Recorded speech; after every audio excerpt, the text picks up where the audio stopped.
انسان کو اپنی زندگی حقیقت کے آئینے میں گزارنے کی کوشش کرنی چاہیے۔ بہت ساری خوش فہمیوں سے، بہت ساری غلط فہمیوں سے اور بہت سارے دعووں سے اپنے آپ کو بچا کے رکھنا چاہیے۔ اللہ تعالیٰ کی رحمت پر امید رکھنا، نبی پاک صلی اللہ تعالیٰ علیہ وسلم کی شفاعت کی امید رکھنا، نیک اور صالحین کی نسبت کی امید رکھنا، یہ برا نہیں، یہ بڑا ہی بہترین ہے، یہ بڑا ہی خوبصورت عمل ہے، اس کی بہت ساری برکات ہیں۔ لیکن کسی غلط فہمی کا شکار ہو جانا اور یہ ساری امیدیں وابستہ کر کے یا ان ساری باتوں کو پیش نظر رکھ کے بے عمل ہو جانا، اپنی زندگی کو امور خیر سے پیچھے کر لینا، یہ نہ صرف یہ کہ قابل تحسین نہیں بلکہ یہ قابل توجہ ہے، اس کی اصلاح کی ضرورت ہے۔ قرآن مجید سورہ بقرہ سے جو آیہ کریمہ میں نے تلاوت کی ہے، اس میں اللہ تبارک و تعالیٰ نے اسی بات کا ذکر اہل یہود کے لیے فرمایا ہے۔ یہودی جگہ جگہ قرآن مجید بتاتا ہے کہ کہیں کہتے تھے کہ ہم اللہ کے بیٹے ہیں، معاذ اللہ، اللہ کے بڑے پیارے ہیں، ہمیں تو تھوڑے دنوں کے لیے عذاب ہوگا، بڑی جلدی ہمیں معاف کر دیا جائے گا۔ وہ بڑی لمبی چوڑی خوش فہمیوں کا اظہار کرتے اور بڑے بڑے دعوے کرتے۔ پھر چلتے چلتے انہوں نے ایک اور دعویٰ کر دیا، کہنے لگے کہ آخرت کا گھر تو صرف ہمارے لیے ہے، جنت میں صرف یہودی جائیں گے اور کوئی نہیں جائے گا۔ اللہ تبارک و تعالیٰ نے ان کے اس دعوے کا ذکر فرمایا ہے۔ یہ دیکھیں دعویٰ کتنا بڑا ہے کہ آخرت کا گھر تو صرف ہمارے لیے، فقط ہمارے لیے۔ مسلمان یہ دعویٰ نہیں کرتے۔ نبی پاک صلی اللہ تعالیٰ علیہ وسلم نے جب اس بات کا اظہار کیا ہے تو اس طرح کیا ہے، فرمایا جنتیوں کی 120 صفیں ہوں گی اور 80 میری امت کی ہوں گی۔ لیکن یہ بھی فرمایا کہ باقی لوگ بھی تو ہوں گے نا، ان کی 40 صفیں ہیں لیکن جنت میں دوسرے پچھلے لوگ بھی موجود ہوں گے۔ یہ دعویٰ نہیں کیا کہ صرف مسلمان جائیں گے، ان سے پہلے جو نبی اور ان کی ایماندار اور نیک امتیں گزری ہیں ان میں سے کوئی جنت میں ہی نہیں جائے گا، یہ نہیں فرمایا۔ لیکن یہ اس طرح کے دعوے بعض لوگ کرتے ہیں اور سنائی دیتے ہیں۔ تو یہودی بھی یہ کہا کرتے تھے کہ جنت تو خالص ہمارے لیے اور کوئی نہیں جائے گا اس میں۔ تو اللہ کریم نے فرمایا کل ان کانت لکم الدار الآخرۃ عند اللہ خالصۃ من دون الناس۔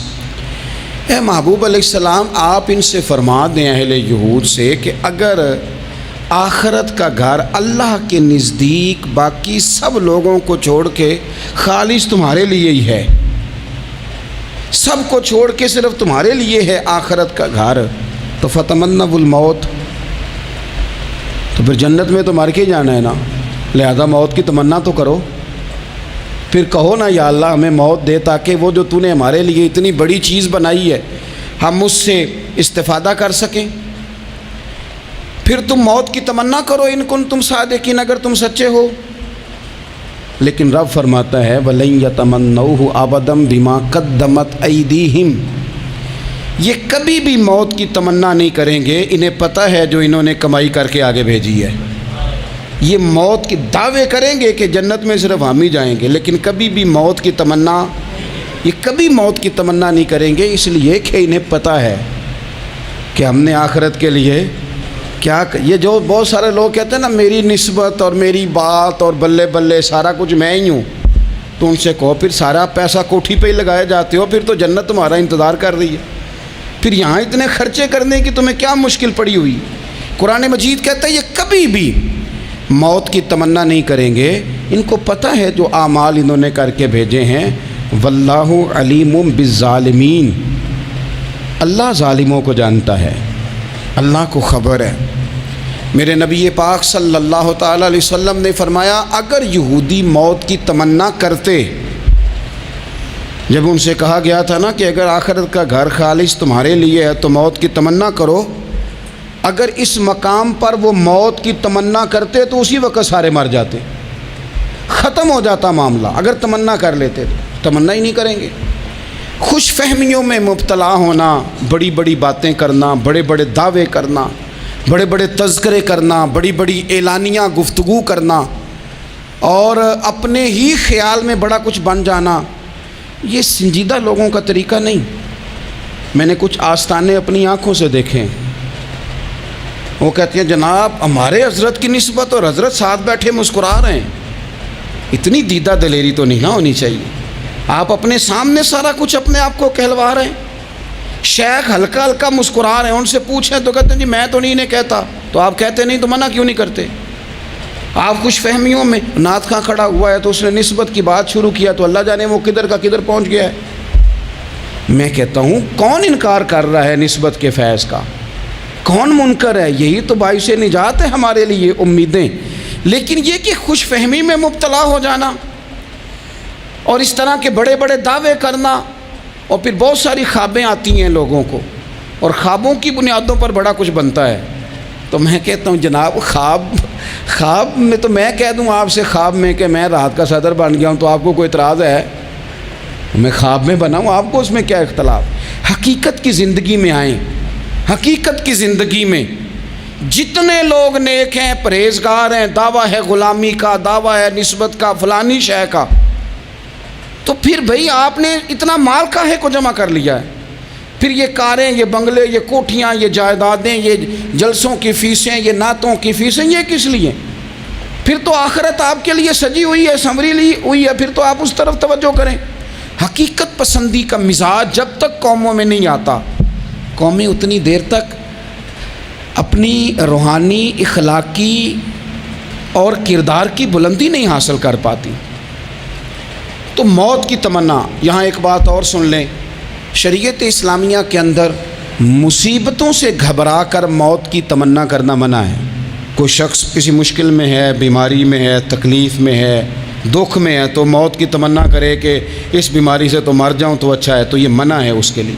ہمارے ہاں کچھ لوگ لا علمی کی بنیاد پر چھوٹا سا جھگڑا گھر میں ہوا، وہ کہتا میں تو اللہ سے دعا کرتا ہوں میں اب مر ہی جاؤں۔ بھائی آپ اتنی سی بات نہیں سہ سکے اور آپ نے اتنی سی بات پر اتنی بڑی بات کر دی کہ میں اب چلا ہی جاؤں، اور یہ جھگڑوں کے اندر عام لوگ کہہ دیتے ہیں، یہ منع ہے۔ نبی پاک صلی اللہ تعالیٰ علیہ وسلم نے اس سے منع فرمایا، بلکہ مسلم شریف میں فرمایا کہ اگر تم نے کبھی دعا کرنی بھی ہو کسی وقت تو ان لفظوں سے کر سکتے ہو کہ یا اللہ جب تک میرا زندہ رہنا میرے حق میں بہتر ہے، مجھے دنیا میں رکھ، اور جب میرا یہاں سے چلے جانا تیری حکمت کا تقاضا ہے اور میرے حق میں بہتر ہے تو پھر مجھے ایمان کے ساتھ لے جا، پھر تو مجھے لے جا۔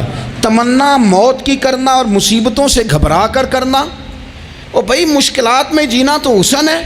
اصل میں نا جس کی جان تھی نا اس کے نام نہیں نہ لگائی ہم نے کبھی بچوں کے نام لگا دی، کبھی کاروبار کے نام لگا دی، کبھی دوستوں کے نام لگا دی، پھر وہ بے وفا ہوا تو مرنے کو جی چاہا، وہ بے وفا ہوا تو مرنے کو جی چاہا، اس نے تنگ کیا تو مرنے کو جی چاہا۔ النبی اولیٰ بالمؤمنین من انفسہم، اللہ فرماتے ہیں تم نہیں جان کے مالک، میرا نبی تمہاری جانوں کا مالک ہے۔ جان پاوے نہ جان میرے محبوبہ، میں تے لگیاں توڑ نہ بھیساں، رات تیرے وچ رول کے مرساں، تے قدم نہ پچھاں ہٹیساں، شہر تیرے دے ٹکڑے منگساں، تے تیرے کتیاں دے قدم چمیساں، آزم اے جان امانت تیری، تو جدوں منگ سیں میں پیش کرے ساں۔ یہ تو کسی اور کی ہے، ہماری ہے نہیں۔ تو بہت سارے لوگ گھبرا کر ہو بڑی تکلیف آ گئی، بھئی آپ جلدی نہ کریں، بالکل جلدی نہ کریں، آپ حوصلہ پیدا کریں، اور جیا تو جاتا ہی مشکل میں ہے۔ اقبال نے کہا تھا کار جہاں دراز ہے اب میرا انتظار کر، یہ زندگی لمبی ہے، یہ مشکلات سے ہو کر کے گزرتی ہے، اس میں مد و جزر رہتا ہے۔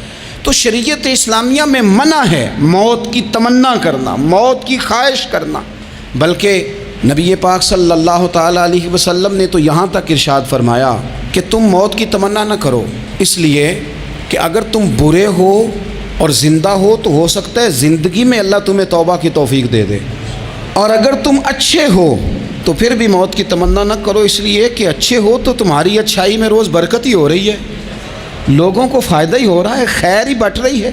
تمنا موت کی کرنا، اور ویسے بھی نہ ہم اپنی مرضی سے یہاں آئے ہیں اور نہ مرضی سے جانے کی کوشش کرنی چاہیے معاذ اللہ۔ نہ اپنی مرضی آئے ہیں نہ اپنی مرضی سے کوئی مرنے کی کوشش کرے گا تو خودکشی حرام ہے، اور رب رسول کی مرضی سے مرے گا تو وہ شہادت ہے۔ وہ اس طرح کی شہادت ہے کہ جس میں کہا مردہ کہنا ہی نہیں، یہ تو زندہ ہے، اس لیے کہ میرے نام پہ مر گیا ہے۔ تو موت کی تمنا کرنا یا اس طرح کا رویہ منع ہے۔ البتہ یہ جو یہود کا کام تھا، ان کا جو لہجہ تھا، اللہ فرماتے ہیں یہ تو ہزار سال عمر مانگتی ہیں تو جانا ہی نہیں چاہتے۔ کچھ لوگ لمبی عمر کے حریص ہوتے ہیں، اس کی وجہ یہ ہوتی ہے کہ آخرت کے لیے کام نہیں کیا، آخرت پر اس طرح کا یقین نہیں، اس طرح کا مزاج نہیں، دنیا داری کا مزاج بن گیا، بہت سارا مال جمع کر لیا، بڑے بنگلے بنائے، اتنی مشکل دنیا داری کٹھی کی، اب چھوڑ کے مر جائیں۔ ان لوگوں کا مرنے کو دل ہی نہیں کرتا، کوئی ارادہ ہی نہیں ہے، بالکل نہیں دنیا چھوڑنا چاہتے، محنت سے کٹھی کی ہے، اتنے لاؤ لشکر بنائے ہیں، اب کیسے چھوڑ جائیں۔ کچھ لوگ ایسے ہیں جنہوں نے گٹھڑی باندھ کے رکھی ہوئی ہے، ان کو زیادہ ویٹ نہیں کرنا پڑتا، اس لیے کہ انہوں نے کوئی سامان بوکی نہیں کرایا، تو جو ہے ہینڈ کیری ہے، اس لیے لوگ انتظار کرتے رہیں گے اور جناب بلال حبشی جنت میں پہنچ بھی جائیں گے۔ ابھی میزان عمل لگا ہوگا لیکن حضرت ابو ذر غفاری جنت میں ٹہلتے ہوئے نظر آ رہے ہوں گے۔ لوگوں نے جمع نہیں نہ کیا، جتنا مال زیادہ اتنی چیکنگ بھی اس کی زیادہ، جتنے بیگ زیادہ، ایئرپورٹ پہ اتنا انتظار بھی زیادہ۔ ہینڈ کیری والے کو کوئی مسئلہ اسی کسے دے کچھ بھی نہ لگ دے تے نہ کوئی ساڈا دردی، بھئی مال کا ہے کا تو حساب کا ہے کا۔ مولا علی شیر خدا کرم اللہ تعالی وجہہ الکریم سے کسی نے کہا ہم گنجائشیں تلاش کرتے ہیں نا، اور شریعت کی گنجائش اختیار کرنے میں حرج بھی کوئی نہیں ہوتا، شریعت گنجائش دیتی ہے، مال جائز ہو آپ کو تو آپ اس کو استعمال کریں، بڑا مکان بنائیں، بڑی جائیداد خریدیں، بڑی گاڑی میں سفر کریں، مہنگا موبائل خریدیں، اچھے کپڑے پہنیں، کوئی منع نہیں کرتا۔ لیکن جو حضور کا مزاج ہے، جو سرکار نے اپنے لیے پسند کیا، وہ یہ ہے کہ سویرے روٹی کھانی ہے، شام کو فاقہ کرنا ہے۔ تو حضرت مولا علی شیر خدا کرم اللہ تعالی وجہہ الکریم سے کسی نے کہا کہ چلو جائز پیسے اکٹھے کر لیں، جائز تو جمع کرنا منع نہیں۔ تو حضرت علی کی باتیں بڑی حکمتوں والی تھی نا، تو ایک جملے میں انہوں نے کئی جواب دے دیے۔ کہنے لگے میاں مال حرام ہو تو عذاب ہوتا ہے، حلال ہو تو حساب ہوتا ہے، لہٰذا ہم دونوں کام ہی نہیں کرتے، نہ ادھر جاتے ہیں نہ ادھر جاتے ہیں۔ جمع کرنے کی حاجت کیا ہے؟ دنیا اتنی سجا لینا، اتنی سوار لینا، بڑا ٹھنڈا اے سی چلتا ہے ہمارے کمروں میں، کھلی آنکھوں سے لوگ بستر سے اٹھ نہیں پاتے، آنکھیں کھل گئی ہیں، الارم بج گیا ہے، لیکن وہ بہت مزے کی پسند کی روٹی رات کھائی تھی، اپنی مرضی کا کھانا کھایا تھا، پیٹ بھر کے کھایا تھا، مرضی کے مشروبات پیے تھے، ٹھنڈے کمرے میں آرام ہے، کھل گئی ہے آنکھ، موٹے الارم نے آواز دیا اٹھو، لیکن یہ غفلت ہے نا، دنیا جمع کر لی ہے نا ساری۔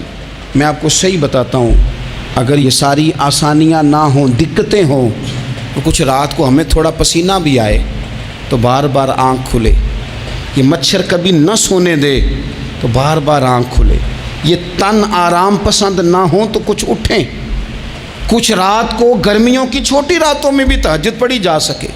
لیکن اقبال کہتے ہیں لہو مجھ کو رلاتی ہے جوانوں کی تن آسانی، یہ تن آسان ہو گئے، مزاج نہیں رہا ہمارا، ہمیں آرام چاہیے، سکون چاہیے۔ آپ یقین کریں کبھی کبھی میں حیران ہوتا ہوں، رونا آتا ہے اپنی اگلی نسل پر، رونا آتا ہے۔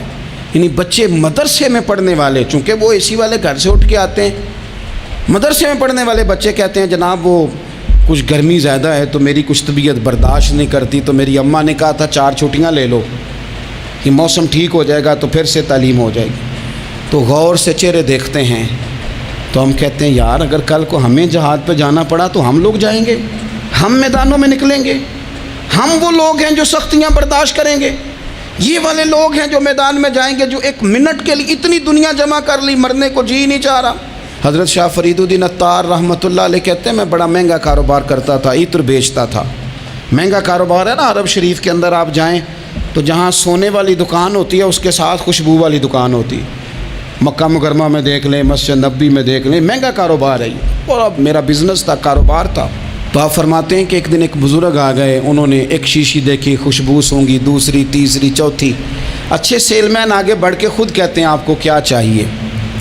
میں نے بھی کہا بابا جی کیا چاہیے مجھے بتائیں, کیا دیکھ رہے ہیں؟ تو بابا جی بڑے دھیمے ٹھنڈے اور حوصلے والے لہجے میں کہنے لگے, پتر دیکھ رہا ہوں تیری جان بڑی مشکل سے نکلے گی. تو میں نے کہا وہ کیوں؟ کہنے لگے اتنی مہنگا مہنگا تو نے مال جمع کیا ہے, کبھی مرنے لگے گا تو یہ یاد آئے گا, کبھی وہ یاد آئے گا, کبھی سادہ کر لیں اس کو سادہ کر لیں, کبھی اس سوسائٹی والا پلاٹ یاد آئے گا, کبھی ادھر والا یاد آئے گا, کبھی لاہور والا یاد آئے گا. کہاں مرنے کو جی چاہتا ہے. اور پھر ایک اور دھوکہ ہے, میں بچوں کے لیے کر رہا ہوں. بچوں کے نام تو ایک دھیلا بھی نہیں, وہ تو سارا آپ کے اپنے نام ہے. ایسے ہی بہانہ بنائے ہوئے بچوں, کس بچے کے نام؟ بچے نے تو 50 دفعہ کہا ہے کہ وہ ایک دکان بیچ دو, میں نے کام کرنا ہے. تو ابا کہتا مراں گا تو تاں بکے گی. کہاں بچوں کے لیے؟ کون کہتا ہے بچوں کے لیے؟ یہ تو خواہشات ہیں جن پر ہمارا اپنا قبضہ ہے, ہر کنجی تو ہماری جیب میں. کون کہہ رہا ہے؟ وہ تو کبھی جا کے ملے گا ان کو جب موقع آئے گا. تو کہا یہ اتنا مال جمع کیا ہے تم پتر, تیری جان تو مشکل سے نکلے گی. تو کہتے ہیں میں دنیا دار تھا, دنیا دار کو نصیحت کریں تو وہ غصہ کرتا ہے, طنز کرتا ہے. کہتے ہیں مجھے غصہ آیا تو میں نے جھٹ سے کہا, لوگ کہتے نہیں تم اپنی قبریں جانا ہے تو میں اپنی, کہتے میں نے جھٹ سے کہا, میں نے کہا بابا میری جان تو مشکل سے نکلے گی تو تیری کیسے نکلے گی؟ تو کہتے ہیں بابا جی کہنے لگے پتر ادھر آنا ذرا. تو میں کاؤنٹر کے اوپر سے ہو کے بابا جی کے پاس آیا. وہ میری دکان کے فرش پہ لیٹے, کعبے کو منہ کیا, کلمہ پڑھا اور ان کی روح پرواز کر گئی. عرش فرشتے بانگاں ملیاں, مکے پہ گیا شور, بلے شاہ اسی نہیں مرنا, اے تے مر گیا ہی کوئی ہور, نالے وارث شاہ ہو کدوں مر دے جنہ کیتیاں نیک کمائیاں نے. کہا یہ دیکھ لو مر گئے, بس اتنی کام تھا, تیاری ہے. امام غزالی کا آخری وقت تھا نا, تو انہوں نے وضو کیا, غسل کیا, خوشبو لگائی, اپنے ہاتھوں سے چادر بچھائی, پھر تکیہ رکھا, پھر لیٹے, پھر حضور پہ درود پڑھا, اور پھر کہنے لگے رب اگر تیری مرضی ہے تو غزالی بھی تیرا تیار ہے. بس یہ جملے زبان پہ تھے اور روح پرواز کر گئی. موت کو سمجھے ہیں غافل اختتام زندگی, یہ ہے شام زندگی, پھر صبح دوام زندگی. عزیز بھائیوں, ہم نے نا بڑی آسائشیں جمع کر لی, بڑا کچھ اپنی عقل کے زور پر ہم نے اکٹھا کر لیا. نہیں ہمارا پروگرام. کسی سے پوچھ لیں صحت کیسی ہے, تو عمر اگر اس کی بڑی اوپر بھی چلی جا رہی ہو, اب تو خیر سالگرہ میں آنے کا رواج ہر جگہ آ گیا ہے, ہم سے بھی لوگ پوچھتے ہیں کہ آپ بتائیں آپ کس تاریخ کو پیدا ہوئے تھے. تو میں کہتا ہوں کوئی کارنامہ سر انجام دے لینے دو, پھر بتا دیں گے. ابھی تو کچھ کر نہیں سکے, کچھ بتائیں گے تو کچھ دن بھی منا لیں گے. ابھی تو لگتا ہے کہ بڑا وقت ضائع ہو گیا ہم سے. تو عزیز بھائی, کوئی نہیں کہتا کہ اب ٹائم آ گیا ہے, شوگر ہو گئی ہے, بلڈ پریشر ہو گیا ہے, طبیعت خراب رہتی ہے, فلانا مسئلہ ہو گیا ہے. تو تمنا موت اور موت کا ڈر اور نہ مرنے کا ارادہ اور دنیا سے دل کو لگا کے رکھنا اور ہر وقت جینے کی خواہش پیدا کرنا اور ہر وقت حالمی مزید کی دوڑ میں رہنا, وہ لوگ اس لیے تیار رہتے تھے, دعائیں مانگتے تھے شہادت کی, کہ انہوں نے نا دنیا بنائی نہیں تھی. حضرت عمر نے تو دوسرا کرتا نہیں پہنا ساری زندگی. وہ جو مکان آ رہا تھا وہی چل رہا تھا, وہ تو تھوڑے پہ قرضہ تھا ان پہ, لیکن ہر نماز کے بعد صحیح بخاری میں موجود ہے وہ دعا مانگتے تھے, اللہم ارزقنی شہادتاً فی سبیلک. یا اللہ ایسا نہ ہو میں تبھی موت چلا جاؤں, مجھے اپنے رستے میں شہادت کی موت دینا. ہر نماز کے بعد دعا مانگی جا رہی, لیکن شہادت والی موت کی نہیں, شہادت والی موت. اللہم ارزقنی شہادتاً فی سبیلک. اور مالک مدینہ چھوڑنے کو دل نہیں کرتا, یا اللہ شہادت کی موت دینا, اور دینا بھی اپنے نبی کے شہر کے اندر, یہیں رہوں, یہیں میرا مدفن بنے. اللہ نے انہیں موقع دیا. آپ دیکھیں نا, ان لوگوں کا دل کرتا تھا. حضرت خالد بن ولید رضی اللہ تعالیٰ عنہ ساری زندگی میدان میں گزاری, پورے جسم میں 1 انچ جگہ باقی نہیں تھی جہاں زخم نہ ہو, ساری زندگی میدان میں رہے, لیکن آخری وقت روتے تھے, فرماتے تھے اس کی بے نیازی دیکھو, میں شہادت کے لیے میدان میں رہا لیکن شہادت میرا مقدر ہی نہیں تھی. اور پھر آخری وقت بھی فرمایا میرا گھوڑا, میرے کپڑے, میری زرہ, میری تلوار یہ کسی مجاہد کو دے دینا. چلو میں اب جہاد میں نہیں ہوں تو میرا سامان تو جہاد میں رہے, کسی مجاہد کو دینا. ان لوگوں نے جتنی محنت کی نا مرنے کے بعد کے لیے کی، مرنے کے بعد کے لیے زندگی کا جو دوسرا پل ہے اس کے لیے کوشش کی، وہاں انہوں نے صدقات جمع کرائے، خیرات جمع کرائے، عبادات جمع کرائیں، حسن اخلاق جمع کرایا، اچھا سلوک جمع کرایا، انہوں نے آخرت کے بینک میں ڈھیروں مال جمع کرایا، وہاں ان کے مکان بک ہوئے، جنت میں ان کے نام کی بڑی بڑی جگہیں اللہ تبارک و تعالیٰ کے فضل سے طے کی گئیں، تو پھر انہیں وہاں جانے میں کوئی دشواری بھی نہیں تھی، انہیں کوئی مشکل نہیں تھی، وہ تیار تھے، لیکن چونکہ ساری محنت ہی دنیا کے لیے ہے، وہ جو خاص ایک آخرت پر مسلمان کا ایمان اور یقین اور تیقن تھا اس طرف ہمارا مزاج نہیں۔ آپ دیکھیے حضرت ملک الموت اسرائیل علیہ السلام نا حضرت ابراہیم علیہ السلام کی روح قبض کرنے کے لیے حاضر ہوئے، تو کہا جناب چلیے آپ کی روح لینے آیا ہوں، تو حضرت ابراہیم علیہ السلام فرمانے لگے اسرائیل، یہ قاضی ثناء اللہ صاحب پانی پتی رحمۃ اللہ علیہ نے اس کو تفسیر مظہری میں لکھا ہے، حضرت ابراہیم خلیل اللہ علیہ السلام فرمانے لگے اسرائیل کیا کوئی خلیل بھی اپنے خلیل کی روح قبض کرتا ہے؟ واتخذ اللہ ابراہیم خلیلا، اللہ نے تو مجھے دوست بنایا، دوست ہو کے دوست کی روح قبض کرنے جا رہا ہے۔ حضرت اسرائیل نے ارادہ چھوڑا اور حضرت ابراہیم کا وہ جملہ لے کے رب کی بارگاہ میں حاضر ہوئے، عرض کی مالک جناب ابراہیم علیہ السلام نے فرمایا ہے کہ اللہ کی بارگاہ میں عرض کرو کہ مالک کیا کوئی خلیل بھی اپنے خلیل کی روح قبض کرتا ہے؟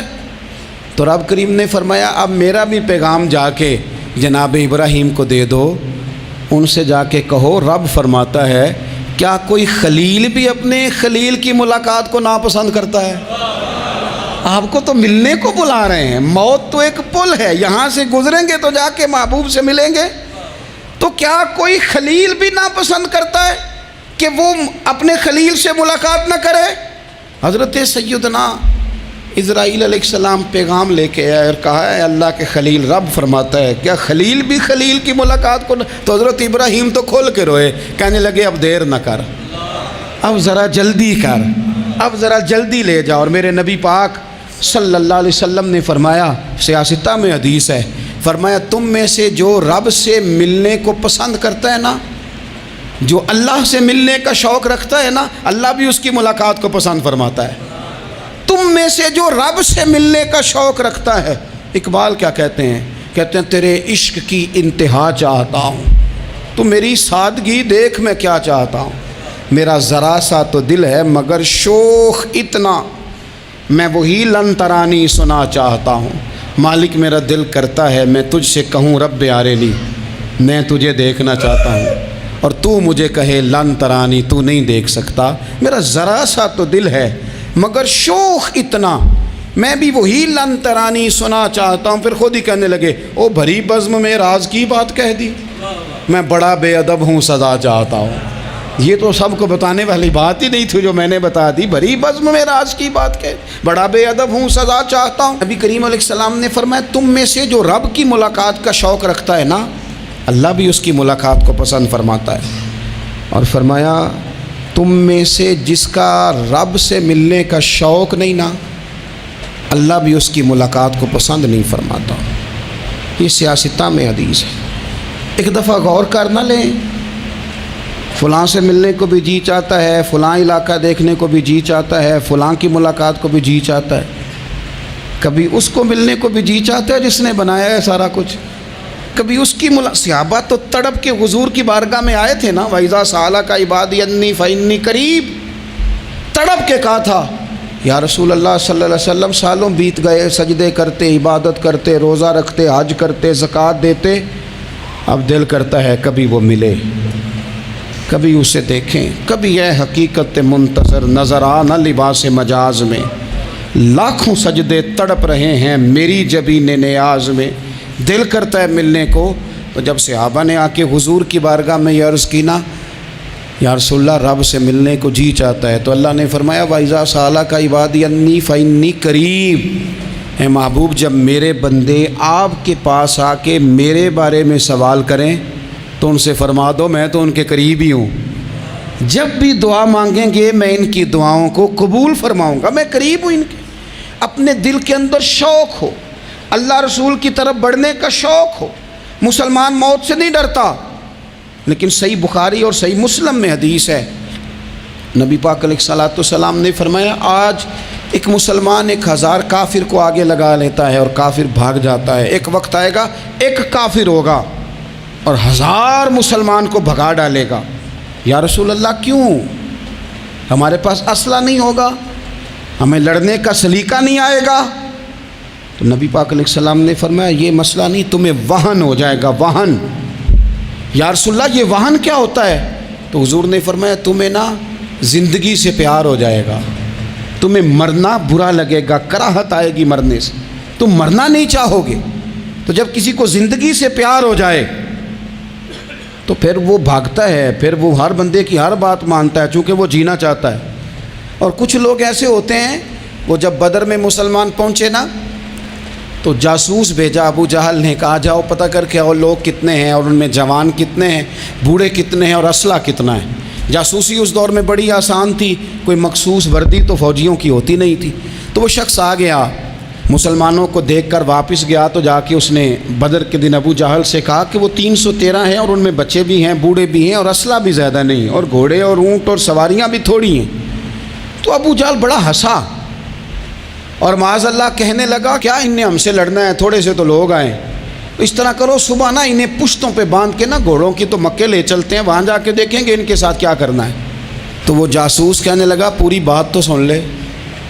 اس نے کہا پوری بات کیا ہے؟ کہنے لگا آئے 313 ہیں پر گھر واپس جانے کا کسی کا بھی ارادہ نہیں، وہ کشتیاں جلا کے آئے ہیں، میں رات وہاں گزار کے آیا ہوں، میں نے بوڑھوں کو بھی شہادت مانگتے دیکھا ہے، میں نے بچوں کو بھی شہادت مانگتے دیکھا ہے، میں نے ایک ایک کے سینے میں مر مٹنے کا جذبہ دیکھا ہے، وہ جینے کی امنگ لے کے نہیں آئے، ہتھیلی پہ رکھ کے آئے ہیں جان، اور ایک ایک شخص شہید ہو کے جانا چاہتا ہے، اور وہ ایک دوسرے کے پیچھے چھپیں گے نہیں۔ یہ جو موت ہے نا، موت یہ تو ایک پل ہے، اس سے گزریں گے، اللہ رسول کے حضور جائیں گے، جنت کی نعمتیں، خدا کی تیار کی ہوئی رحمتیں مسلمان کا آگے بڑھ کے استقبال کریں گے۔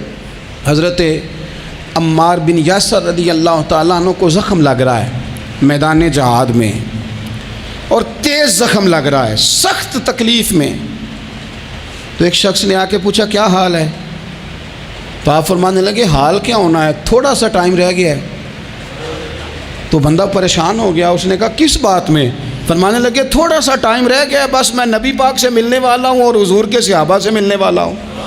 حضرت عمار بن یاسر رضی اللہ تعالیٰ عنہ کہنے لگے تھوڑا سا ٹائم رہ گیا، تھوڑا سا مرنا مرنا ہر کوئی آکھے تے میں بھی آکھاں مرنا، تے جس مرنے تھی خوشبو نہ آوے او مرنا کی مرنا، تے جس مرنے وچ سونا راضی اس مرنے تو کی ڈرنا۔ ایک گل رکھنا یاد کہ میرا جس دن ہووے مرنا، سب کچھ کرنا، سب کچھ کر کے میرا منہ روزے ول کرنا، شاید میرا آقا آوے میں دیدار حضور دا کرنا۔ فرمایا کہ وہ تو بالکل قریب آ گیا ٹائم۔ حضرت سیدنا بلال حبشی رضی اللہ تعالیٰ عنہ آخری وقت ہے، لوگ بڑا اس کا منظر جب بیان کرتے ہیں تو خوفناک بیان کرتے ہیں، اس طرح کا لہجہ اختیار کرتے ہیں کہ بات سن کے بندہ کانپ جائے۔ سیدنا بلال حبشی رضی اللہ تعالیٰ عنہ بالکل آخری وقت ہے، جانے کا ٹائم۔ تو حضرت بلال کی اہلیہ قریب بیٹھی ہیں تو کہنے لگی بڑے غم کا موقع آ گیا، غموں کی رات شروع ہو گئی، حالات میرے لیے مشکل آ گئے۔ آپ نے فرمایا کیا ہوا؟ کہنے لگی آپ جا رہے ہیں؟ تو حضرت بلال کہنے لگے یہ غم کا موقع نہیں، یہ تو خوشی کا موقع ہے، میں جاؤں گا تو حضور سے ملوں گا نا، جاؤں گا تو نبی پاک سے ملاقات ہوگی، یہ تو میرا ملاقات کا وقت آیا۔ تو اپنی زندگی کے اندر انسان کچھ اپنی آخرت کے لیے کرے، کچھ زاد راہ جمع کرے، کچھ وہ تیاری کرے، کچھ اس کے پاس ایسے اعمال ہوں جس کی بنیاد پر اس کا رب رسول کی بارگاہ میں حاضری کو جی چاہے۔